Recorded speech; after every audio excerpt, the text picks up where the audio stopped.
J'utilise l'image d'une humanité émettant une symphonie dont chaque note serait tenue par un humain. Cette image nous fait immédiatement sentir combien il serait dommage de chanter tous la même note.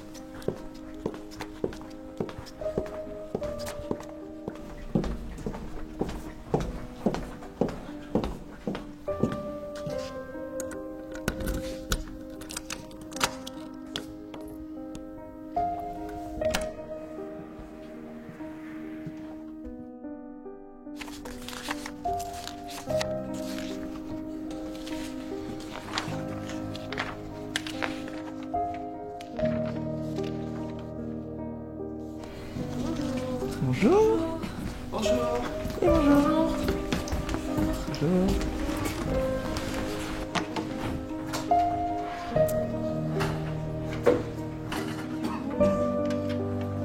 Bon, alors du coup, je vais vous donner le texte.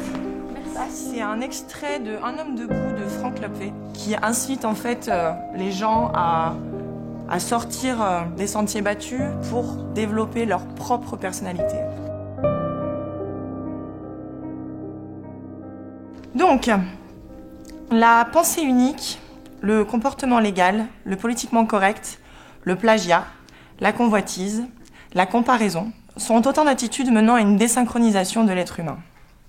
Il s'agit bien d'une désynchronisation puisque ces comportements éloignent celui qui les pratique de son espace naturel, de l'endroit, état d'être, où le flux de la vie s'écoule sans heurts.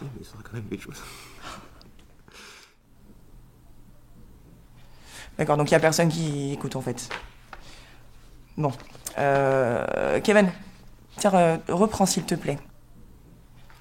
La pensée unique, le comportement légal, le politiquement correct, le plagiat, la convoitise, la comparaison sont autant d'attitudes menant à une désynchronisation de l'être humain. Il s'agit bien d'une désynchronisation puisque ces comportements éloignant celui qui les pratique de son espace naturel, de l'endroit, état d'être, où le flux de la vie s'écoule sans heurts. La peur, la honte, voire la haine de ce qui est différent ou singulier crée une humanité s'expérimentant dans le mensonge et le déni de ses besoins, de ses pulsions ou de ses désirs. Je continue ? On va commencer déjà à essayer. Est-ce qu'il y a quelque chose que vous avez retenu ? Est-ce qu'il y a quelque chose qui vous interpelle ? Est-ce que ça vous parle tout simplement ? Non ? Bah, moi il y a quelque chose qui m'interpelle en fait, c'est la désynchronisation, c'est le terme en fait qui me dérange, puisqu'il faudrait qu'il y ait une synchronisation déjà. Donc en fait, la société nous désynchronise de notre être, et donc il faudrait en fait se remettre à notre origine et se désynchroniser de la société. Ce contexte, ce comportement légal, ce comportement correct, ça nous désynchronise, mais dans un contexte de classe, c'est le cas. On peut pas être nous-mêmes dans une classe parce qu'on a justement ce comportement correct à... attends. Oui, mais justement, tu continue la lecture, tu vas voir, on va y venir aussi un peu à ça. C'est exactement ça. Continue, reprends. L'humanité s'est enracinée dans une telle peur, s'il te plaît. L'humanité s'est enracinée dans une telle peur que la recherche de garantie est devenue le nouveau sport inconscient le plus pratiqué. La pensée consensuelle prend sa force dans la douleur de nos souvenirs personnels ou collectifs.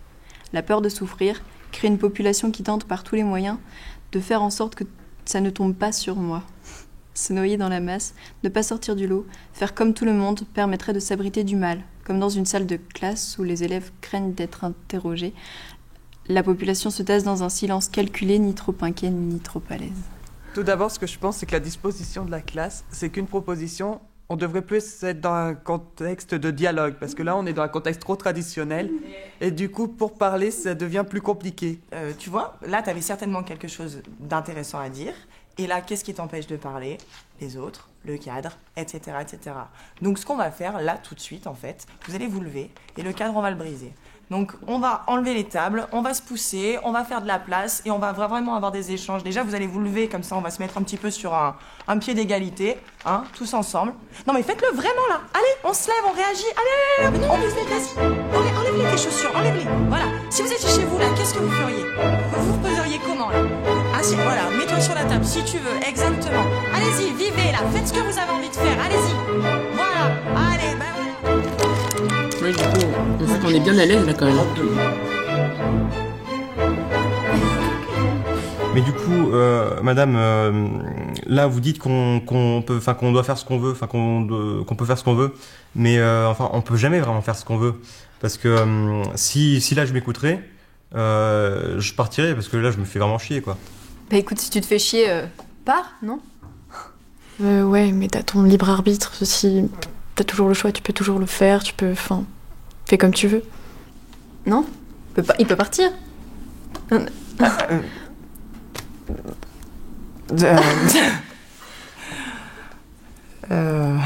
Non, mais c'est vrai que c'est un peu ce que j'essaie de vous expliquer depuis tout à l'heure. Alors, je peux pas clairement te dire non. Oui, effectivement, si t'as envie de partir, pars. Maintenant, il me semble que c'est quand même un peu important ce qu'on est en train de faire là. Alors, On peut se dire les choses du coup.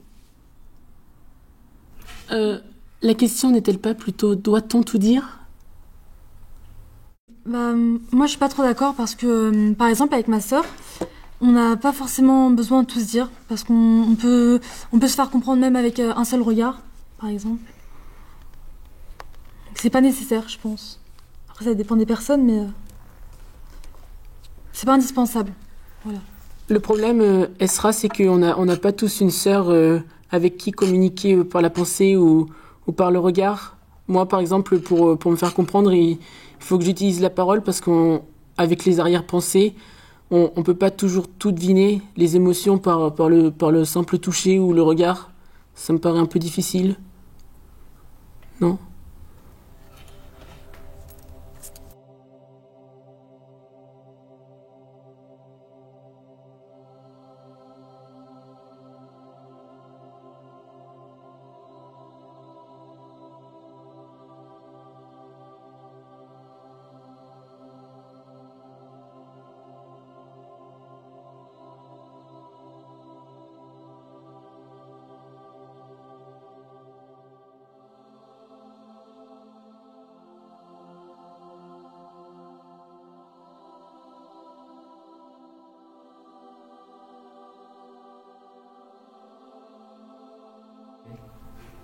Bon, on en est où là?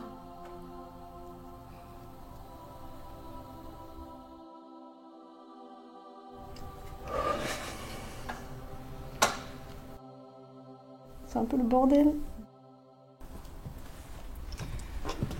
bon.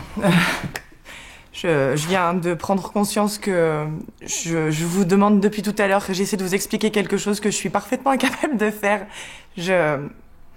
Oui, c'est beau de tenir sa note, c'est beau de sortir du rang, c'est beau de briser les règles. Mais en fait, non, on peut pas tout se dire. Je peux pas tout te dire.